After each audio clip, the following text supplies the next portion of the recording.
최근에 대출의 비용들이 많이 높아지고 있죠. 그리고 이율도 굉장히 높아지고 또 대출 자체가 또 많이 안 나오는 그런 시장이 형성되고 있습니다.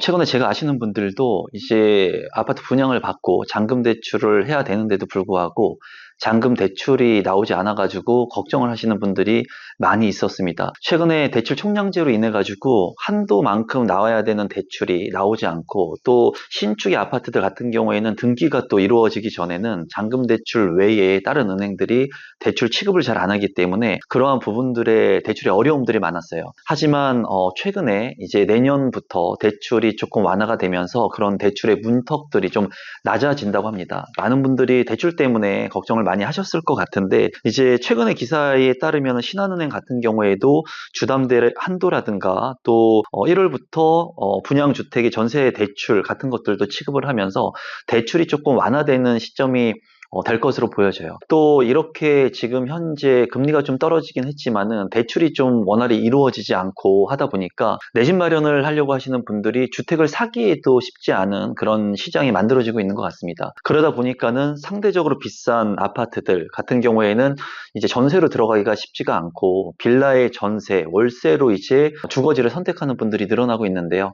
여러분들께서도 아시다시피 이제 전세 사기에 대한 그런 부분들의 얘기들이 상당히 많았습니다. 그래서 서울 빌라의 월세 비율이 2020년을 기점으로 해가지고 지금 현재는 상당히 많이 올라갔다고 해요. 그래서 최근에는 서울 빌라 비중이 53%까지 이제 월세 비율이 올라가고 경기도 같은 경우에도 최고 51%까지 월세의 비중이 많이 올라갔대요. 전세 사기 같은 경우에 이제 빌라에서 많이 이루어졌었죠. 그래서 전세 사기가 이제 본격적으로 나왔던 시기가 2020년도인데 이때 2020년도에 월세 비율 같은 경우에는 서울의 비율은 29.5%가 됐다고 합니다. 그런데 전세 사기가 많이 심화되면서 2021년에는 33%까지 월세 비율이 올라갔고요. 2022년도에는 39.5%까지 이제 월세 비율이 올라갔다고 해요. 그리고 최근에는 서울 같은 경우, 경기도 같은 경우에는 50%가 넘게 이 월세 비율이 올라가고 있습니다. 이렇게 전세 사기 때문에 월세에 거주하고 계시는 비율이 올라가고 앞으로는 이제 전세가 없어질 거다라는 얘기도 많이 나오고 있습니다. 저도 이제 예전에 공부를 할 때 교수님들께서 이제 전세라고 하는 제도가 우리나라에만 있고 없어질 거다라고 말씀을 하셨는데 이러한 전세 제도가 만약에 없어지게 된다면 많은 사람들이 전세가 아닌 월세로 아마 주거 형태를 선택할 겁니다. 이렇게 됐을 때는 이제 나올 수 있는 문제점을 한번 생각해 볼 필요가 있는데 전세가 없어진다고 해서 무조건 좋은 것이 아니라 전세가 없어지고 만약에 월세화로 주거지를 선택해야 된다면 우리가 알고 있는 주거지 부동산이 수익형 부동산으로 전환이 될 수 있다는 거예요.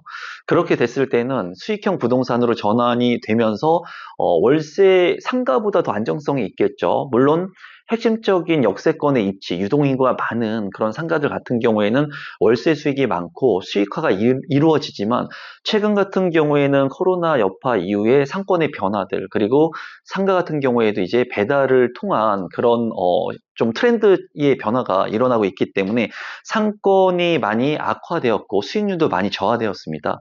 하지만 주거지가 전세가 아닌 모두 월세화가 되게 된다면 이 아파트 자체가 이제 수익형 부동산이 되면서 안정화된 그 수익형 상품이 될 수가 있기 때문에 월세의 지속화가 더 이루어질 수 있어요.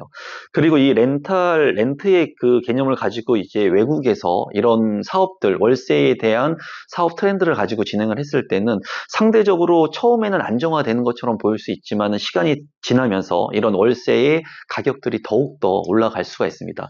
더욱이나 지금 현재 월세 같은 경우에 많은 사람들이 이제 선호하고 빌라 같은 경우에는 더더욱 그렇죠.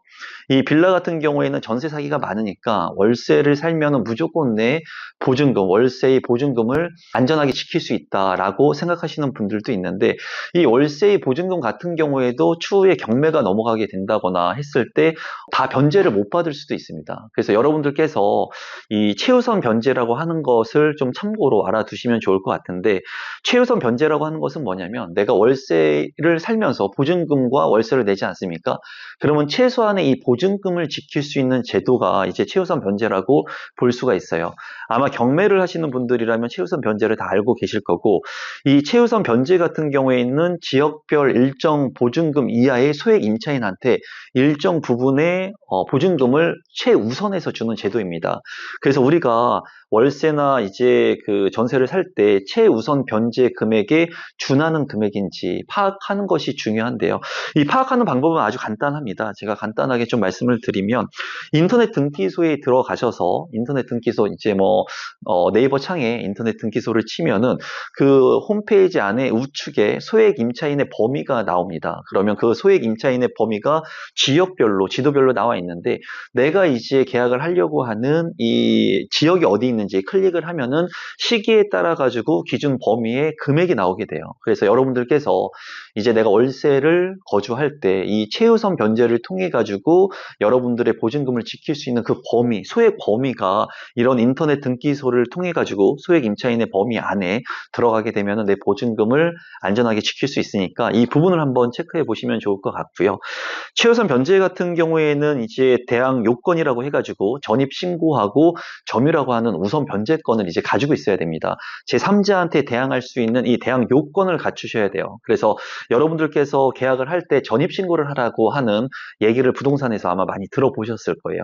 이러한 전입 신고를 하는 부분들, 그리고 이 점유를 해야 되는 부분들이 대항 요건을 갖추고 최우선 변제의 금액을 내가 다른 사람들보다 우선해서 갖출 수 있는 그런 요건을 갖추기 위해서예요. 그래서 여러분들께서 이러한 기본적인 부분들도 좀 알고 계시면 좋을 것 같습니다. 지금 현재 이제 주택이 불안정한 시장에 들어와 있고, 이제 그 임대차법을 통해 가지고 4년 연장이 거의 끝나는 시점에 들어와 있기 때문에 전세 시장이 굉장히 불안하고, 그리고 월세로 너무나 많은 사람들이 또 이주를 했기 때문에 지금 서울의 빌라라든가 경기도의 그 월세 수요가 상당히 많다고 합니다. 그래서 주거 비용이 안정적으로 살 수 있는 그런 시장이 형성되면 좋은데, 그것이 아니라 주거 비용의 지출들이 더욱더 늘어나는 시기가 이제 지나가고 있는 것 같아요.